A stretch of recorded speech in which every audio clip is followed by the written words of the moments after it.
बिस्मिल्लाहिर्रहमानिर्रहीम। अस्सलाम वालेकुम दोस्तों, अगर आपकी उम्र 60 साल या इससे ज़्यादा है तो ये वीडियो आपके लिए ही है।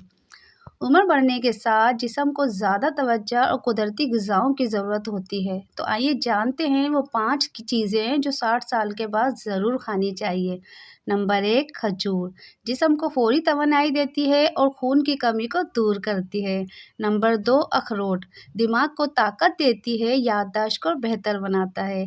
इसके अलावा नंबर 3, दूध या दही हड्डियों को मजबूत रखता है, कैल्शियम का बेहतरीन ज़रिया है। नंबर 4, हल्दी वाला दूध जोड़ों के दर्द और सूजिश में आराम देता है।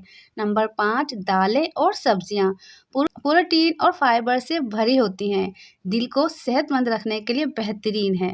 उम्मीद करती हूँ आज की ये वीडियो पसंद आई होगी। अगर अच्छी लगे तो प्लीज़ लाइक करें और मेरे चैनल नयनतारा हेल्थ को सब्सक्राइब करना हरगिज़ ना भूलें। मिलते हैं नेक्स्ट वीडियो में, उस वक्त तक के लिए दे मुझे इजाज़त। अल्लाह हाफिज़।